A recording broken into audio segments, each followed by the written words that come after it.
You know, that's a fascinating question, because the Muslims themselves that I have talked to have made an interesting comment. They say that there's a very thin line between the so-called moderate and the extremist. We use those terms, but isn't it interesting when the so-called extremists do what they actually do, the moderates are the last ones to really stand up and condemn it. It's almost like the extremist is used as a front for what greater numbers of people want to accomplish. And so you twist words, play with words, create caricatures, and then when it is a terrible act, the extremist gets blamed. But when it is an act that is acceptable by and large, then the whole mass of people will claim credit for it. When you use a setting that has no name for a country, and when you use the term extremist to accomplish your goal, all you're really doing is providing a shadow for yourself or a wall for yourself to protect you. But what is actually happening is what you want happened as well. Well, when I think of fast-forward jihad, I see it as something was an idea that was gaining momentum. They needed to test the waters. They needed to see how initial smaller efforts would look to the world at large.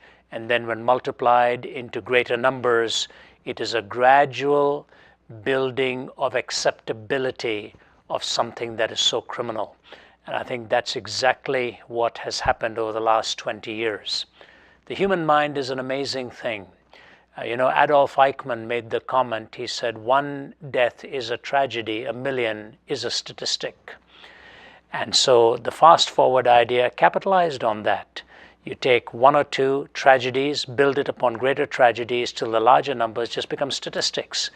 And people behind such criminal acts are brilliant people. They know exactly what they're doing. They know how they're doing it. They know what the end game is in mind. And I believe if we look back upon the last 30 years, we'll see how it was conceived, implemented, and fulfilled.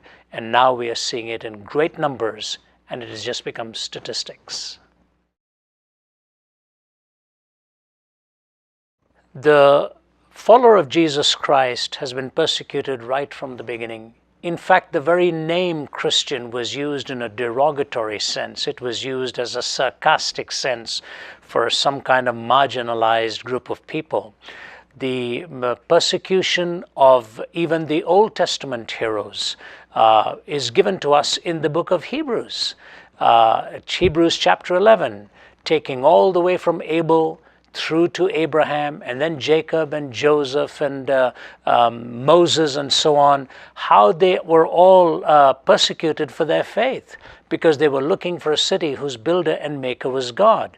And actually, when I think of Bishop Hike, my response is, had the book of Hebrews been written in our time, he would have been mentioned in there, because he had a hope that was not ashamed, and he was certain of that which was not evidently seen at that time. And so when the book of Hebrews gives us the list of heroes in chapter 11, and then begins in chapter 12 by saying, seeing we are surrounded by such a great cloud of examples and heroes, let us also run the race looking unto Jesus, the author and finisher of our faith. Jesus was more than persecuted. Jesus was ultimately killed, and in the plan of God became that substitutionary sacrifice. But that does not take away from the fact that martyrdom was an aspect of it as well. It's a marvelous idea that has not really been embodied in its history or in its precepts. When you hear words like there are two houses, the house of Islam and the house of war, those are violent terms. When you hear words like perish the Jews and the Christians, there shall be no two faiths in Arabia, those are violent words. And then when it gives you just enough of a comfort margin that tells you that you are to kill those who stand in the way and oppose unless they repent, and certain conditions are given which can be manipulated for so-called use of peaceful language. Its history has been a history of the sword. Its propagation has been the propagation by the sword. Take an example. When, for example, the Quran is quoted that there is no compulsion in belief, it ought to be understood in a very real way then. Is a person in Iran free to disbelieve? Is a person in Malaysia free to disbelieve? Is a person in Indonesia free to disbelieve?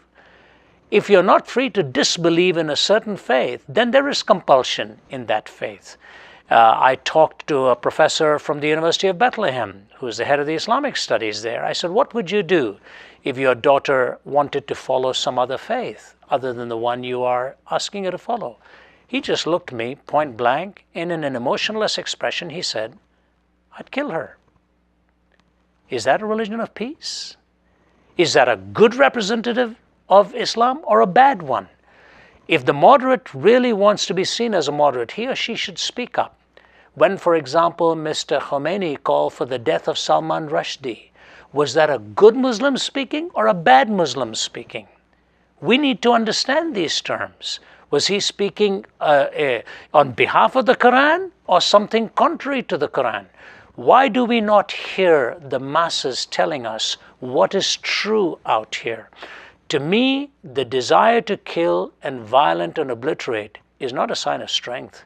It's a sign of weakness. To me, it is not then religion. It is using religion to propagate ideology and political theory. From my point of view, its history, its language, its example, and its silences actually tell us there's more violence and war than so-called peace, which sounds very nice to say so, but is not sustained either in its history or in its teaching.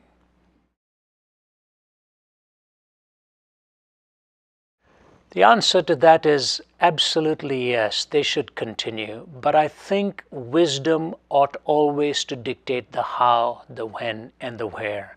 I don't think one should cavalierly do these things. One should be wise within the system in which limited possibilities are there. Someday the gospel will triumph. I have absolutely no doubt, because truth will triumph in the end, and truth is the most powerful weapon. And Jesus said, if I be lifted up, I shall draw all people unto me. I believe that's what will happen. But you know, in the Old Testament, there's a fascinating story of Naaman, who came from Syria and was healed by Elisha. And before he left, he said to Elisha, what shall I do when my master, the general, the king, takes me into the temple, at the temple of Rimmon, and he leans on me, so I too am forced to bow down at the same time? Elisha gave him a very fascinating answer. He said, go and God will be with you. He didn't come right out and say, yeah, go and say, no, I'm not going to do this, or clench your fist or whatever. He said, go and God will be with you. I think God's voice will lead individuals in their witnesses. So we shall be wise till the day comes where we can be public and we can be open. Wisdom is what is called for here. And in the ones and the twos and the threes, the triumph will come in the end. I think Bishop Hayek was a great man and a great Christian. I wept when I got the word. I was sitting right at my desk when I got the word. And I said, what a marvelous example of a man who used his voice and who used his influence and who used his reach for the sake of a fellow believer. And there he was speaking for Mehdi Dibaj to make sure that he would get that which was fair and proper and not that which was manipulated. But Bishop Hayek's life shows the contrast between authenticity and duplicity. Those who killed him were duplicitous people. They hid behind false words and false ideas and false systems. We know who did it, but they hid behind the smoke and the mist of other names and categories. Bishop Hayek was who he was transparently. He was public in what he claimed. He was authentic in how he did it. He was a martyr in his heart and unafraid to pay the price. To answer your question, I wept when I heard it, but rejoiced that there were people like him who were courageous right to the last moment. And that's what true martyrdom is. He did not use violence. He did not spread violence. He was against violence and was protecting the innocent. That's how he was willing to die. That's what martyrdom is. Martyrdom is not violent in its means. It is peaceful and authentic in its method.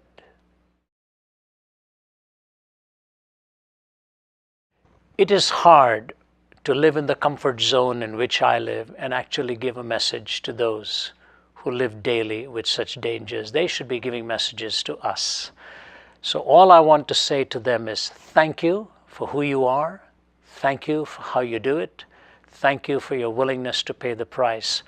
I have no message other than to say to them, we as fellow believers and fellow pilgrims are grateful for their example, and their sacrifice is not in vain.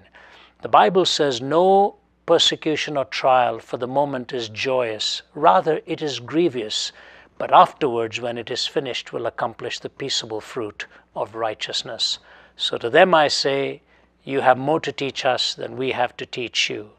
But as those who are far away, we are grateful for your example and stand with you in prayer and love and gratitude. I travel. My life is threatened. Sometimes I get phone calls. Sometimes I get this kind of a message, that kind of a message. All I know is that Jesus told us that the last chapter that is written is triumphant for the message of the gospel. And those of us who have to pay with our lives do not do so in vain. We do so for the cause of that which is true and that which is right. And the cowards who try to exterminate it will one day have to stand before God and find out they were wrong, and that the love of Christ will win out in the end.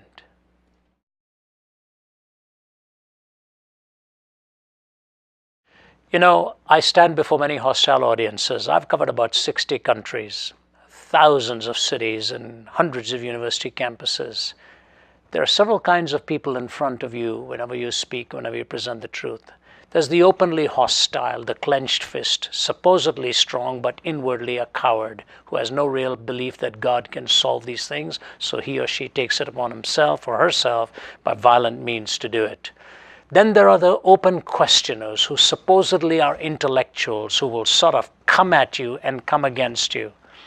But then there's the quiet person sitting and listening to the answers, who is actually hoping that you are right and the clenched fist approach is wrong. And to the masses who listen quietly and do not openly challenge, this will be a powerful medium. They are the ones who are really looking for the truth. The hostile ones are so prejudiced, they're really not looking for the truth, they're just looking to distort the truth. To give truth to him who loves it not is to only give him or her more multiplied reasons for misinterpretation. Those who don't love the truth, when you answer them, you're only giving them more fodder for them to misinterpret. But there are many who do love the truth, who silently listen. A film like this will be winning them to the right way and consolidating them on how to walk in the right way. And who knows, maybe the clenched fist ones will listen too. And there the miracle of God will transform a heart. The Apostle Paul told us that he became all things to all people, so that he by all means might reach some. This film is one of those means.